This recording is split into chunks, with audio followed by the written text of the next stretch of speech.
home of Thomas Jefferson, Patrick Henry, James Madison, George Mason, and the Randolph family and the Lee family, and many others that I could name, but don't want to take all that time.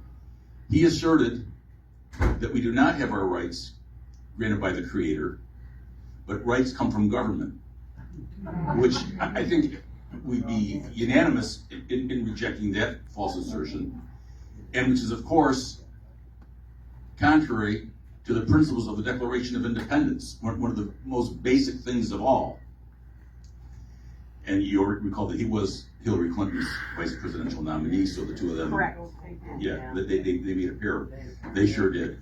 So that was a really horrible thing to have somebody say that. And when you think about the history of everything that took place in this country to gain each of the 13 states individually their independence from the British Empire, and then coming together under the Articles of Confederation, and then eventually moving from the Articles of Confederation into the constitutional federal union, not one giant consolidated government, but a federal union, and how they debated and argued and agreed that each state was joining voluntarily. And when there was a large group of, including many great patriots, Patrick Henry being one of them, who opposed ratification, they were assured by James Madison, and even Alexander Hamilton turned out to be more a big government guy, but they were assured that we could fight against tyranny at the local and state level. And in fact, Madison said, the means of resistance, the means of opposition to usurpation of power, to federal tyranny, are numerous and at hand. And he listed a number of things. Voting was way down the list, as it turns out. But he talked about the frowns of the magistrate. He talked about not cooperating with the officers of the Union. Somebody said that today that would be considered quite controversial. This is James Madison, called the father of the Constitution, and who was our fourth president. But anyway, he said, and Benjamin Franklin said, and many of the great American Revolutionary patriots and people who were involved in all these documents, that parchment does not enforce itself. And it's up to us, the people of the states, to be, in effect, law enforcement agents. We want to keep our liberty. You know, Franklin said, a republic, ma'am, if you can keep it. If we want to keep or regain, really, the system that was ratified, and if we want to defend liberty, we have to know what's going on in our government, and we have to resist tyranny at the first approach, as Mercy Otis Warren, who was the muse of the American Revolution, said. Unfortunately, there have been attacks year after year after year, and it seems it does not matter frequently, sadly, as to who's elected. So we have the important task of election integrity. We have another important task: constitutional integrity,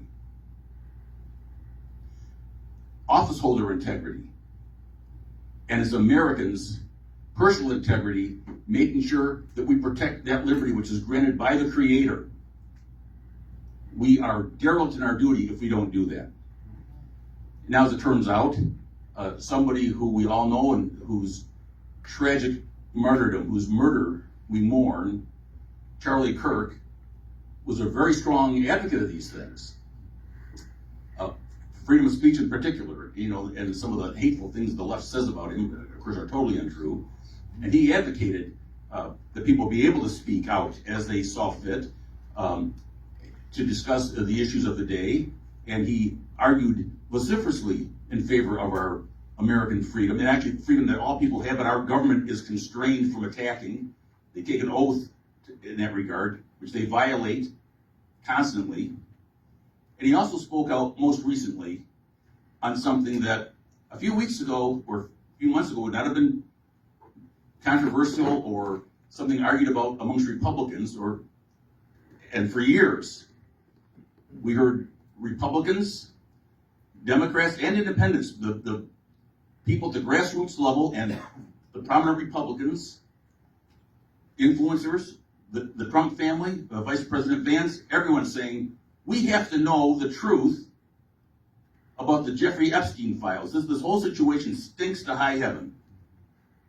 That this trafficking operation would be going on, this pedophilia.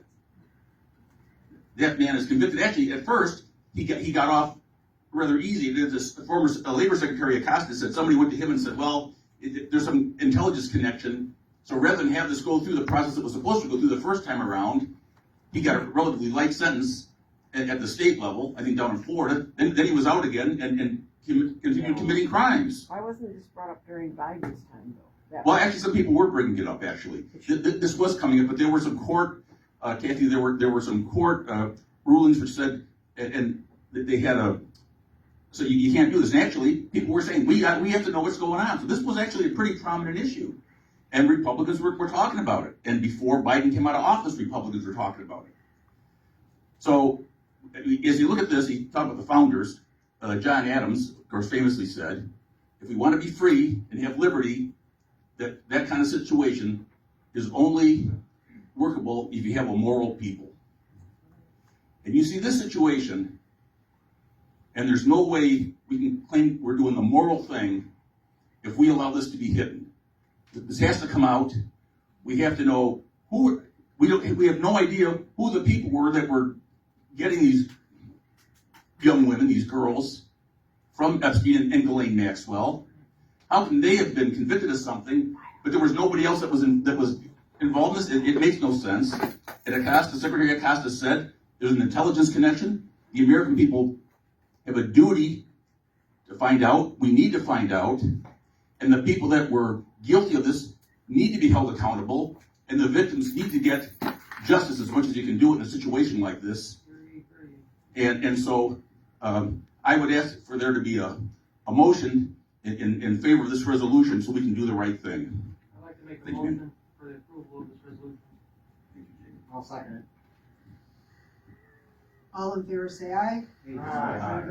Oh, Yeah, we well, should- sorry, discussion. Yes, there is discussion. I apologize. I got ahead of myself. Come on, I better go through this. All right, Robert? I have a question. Some of the stuff I heard, how do we know? It seems likely that any relevant evidence would have been, with what happened historically with this, defending. But it seems like any relevant evidence would have been put in burn bags and gotten rid of. Well, to protect the guilty. that might be. Of course, we don't know that. This would, I think, help us find that out. And there was, sadly, that charade, right? Attorney General Bondi says, I've got the files. They're on my desk. Then there are these binders, and all these influencers and they did their little dance or whatever, holding up these binders. It turned out to be heavily redacted, didn't have any of the information. And then all of a sudden, there are no binders. Or not binders, there are no files. Well, we need to get to the bottom of this. And so let's say that were to happen, we can find the people that would have been involved in it and depose them under oath. Do you think that the 11th should be doing this? This is a big deal for the 11th to sign this, to do this? Hold on, one at a time. Let's go back. So, Joe Brandis sent an email to everybody and asked for time to speak in opposition of it, so I'm gonna give the mic to Joe.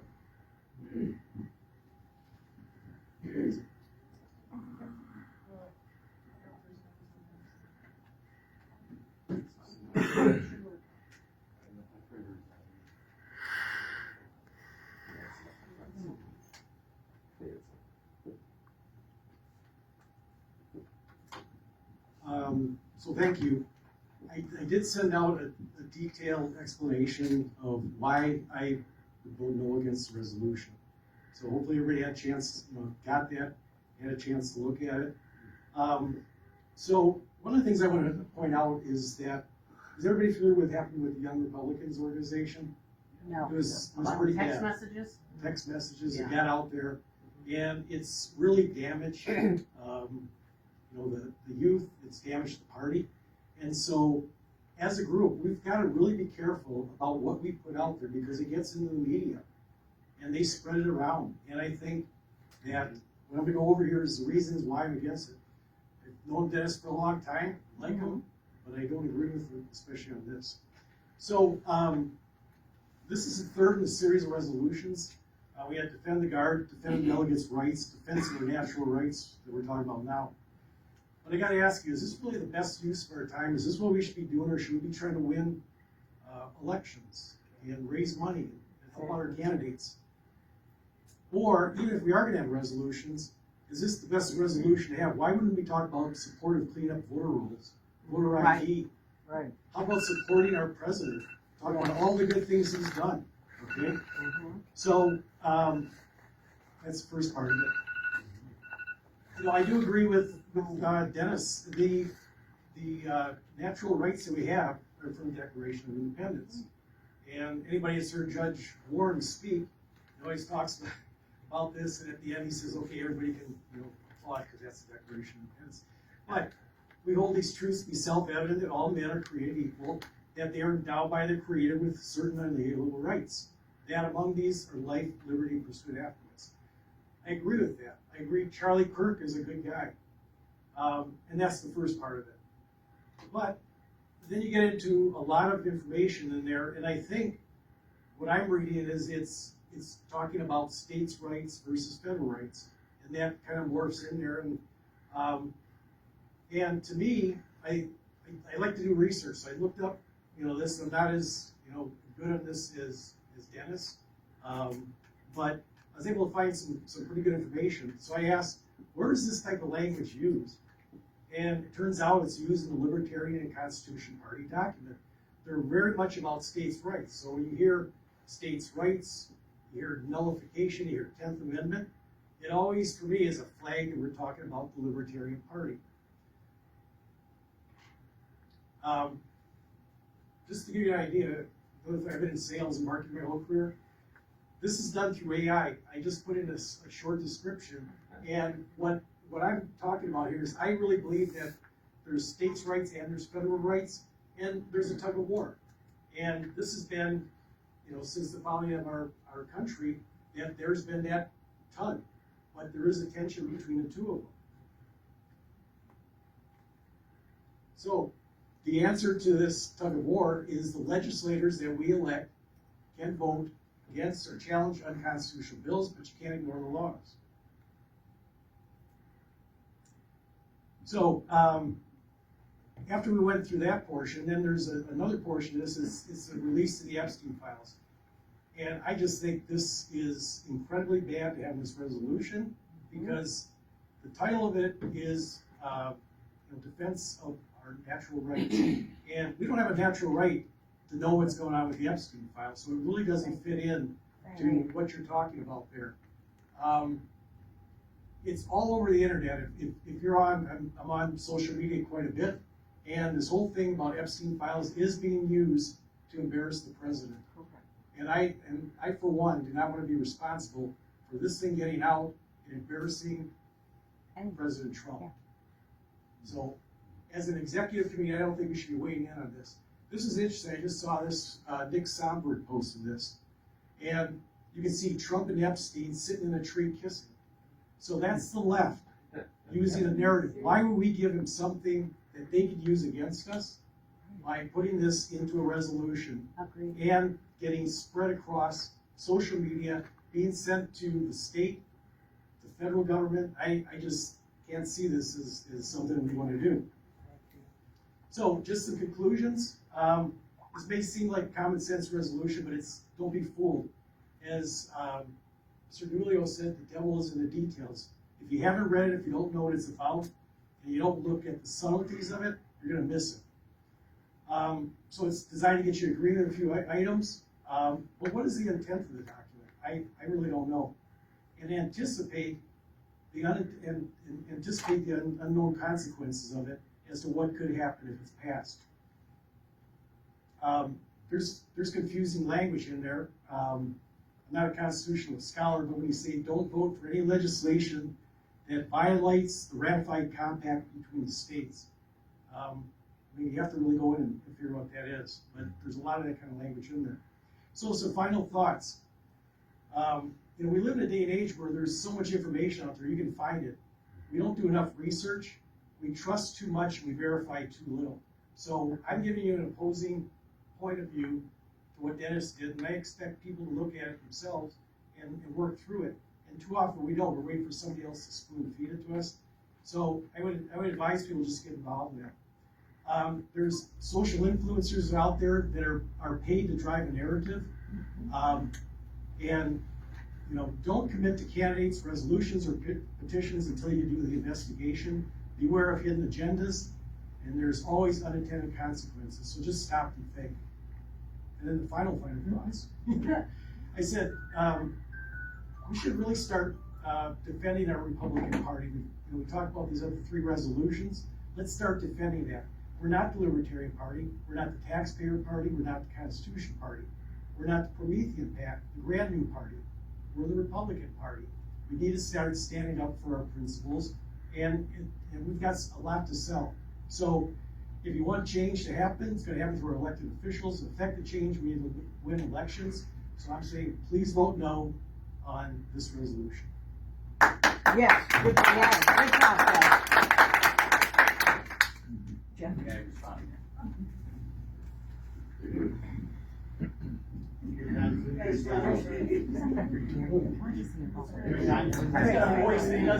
We don't need that.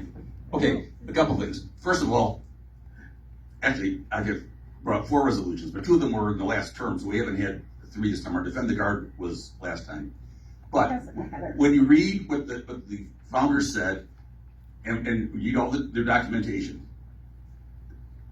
they were clear, particularly, again, men like Jefferson and Madison, not only them, but they said it's up to the people of the states to resist tyranny. In the 10th Amendment, actually Jefferson, that was the foundation of the Constitution. And here in the state of Michigan, by the way, we had, during the slavery days, with the Fugitive Slave Acts, the state of Michigan stood up and said no to that. But this really isn't, this particular resolution isn't about that. This has got nothing to do with that aspect. This is really all basically at the federal level, but telling our elected officials at any level, you take an oath. The ratified compact is the Constitution. They take an oath to uphold that, the federal Constitution, and at the state level to uphold the Michigan Constitution. So then you say, if we're going to be timid and not hold them to that, what good are we? And if there's something like this where there was pedophilia involved and we don't, and we let, it might be embarrassing. I don't reach that conclusion. I don't think this, I'm not assuming that at all. But I think we do give the other side a hammer to use on us if we're against transparency. We heard about transparency. Hey Dennis, Yes, just so everybody can know, your points are very short. Can you read the 5 points of this resolution real quick? Which are confusing. There's copies of it up here if you need it, Ron. Can I just ask this question before you do this? I don't know, Dennis, what was the driving force behind we need this resolution, okay? But the point is, we as a district need to get into alignment and decide what is our strategy for moving forward to win elections. That is what we all say we need to do. So I don't think we can get derailed on anything but focus on that for the next year and a month. We are all volunteers. I don't get a dime for coming to a monthly meeting here. I go to the Farmington area Republican meetings. I go to the Lakes area Tea Party meetings, just like all of you guys do. I do volunteer work every day, okay? So we only have limited time, all of us. So to me, our focus needs to be priority. Second issue is we need unity. We can't fight amongst ourselves. We need to fight against the Democrats. We need to fight against the crooks out there that are pulling crap, okay? We need to get rid of the abuse, the waste, the fraud. But our priority needs to be, we gotta win elections. We need to change Troy City Council. We gotta change my little Farmington City Council, okay? Every area we need to focus on. So this to me is not something as an executive committee member that I have time to sit down and research. This is important, I'm not questioning that, but why is this such a critical priority now when we have so many other items to focus on? Okay, and I'd just like to point out that just before he was assassinated, one of the topics that Charlie Kirk spoke out on publicly, Don't use Charlie. I'm going to, because this is very important. And he said he was working on this privately and publicly to get that information out. He was asked about it, and he was very open about it. And while the Democrats and the left are smearing the man, which is reprehensible, To get what out, was he saying? the Epstein files, he said that. Yes. Okay, he was but that has nothing to do with the 11th Congressional District. No, it was Jeff was first. Jeff was first, and then Bill. Okay, Dennis, this reminds me of the old nullification in Calhoun, and now in Illinois, California, and Oregon, they're trying to nullify federal control to maintain safety with the Insurrection Act, stuff like that. And here we publish something that says, hey, nullification is okay, stand up. This sounds like nullification, which again was settled, I think, in 1820 and also ultimately in 1861, 64. So that is why I oppose this bill. Okay? This is not nullification, and by the way, the northern states were the nullifiers. Bill And Rubber. this is the last one. Bill Rubber, West Bloomfield. We're supposed to say that. Yeah, I'm also standing to speak against this. This group's passed resolutions, I've been involved with a lot of them, they've been very narrow. For example, we supported Trump when he was under withering fire, pretty narrow. We focused recently against ranked choice voting. It's very specific, it's a ballot proposal to the state. We've done resolutions that chastise our own party leadership when they did silly things. Resolutions saying we don't agree with what the party leadership has done. Very specific, something in our lane.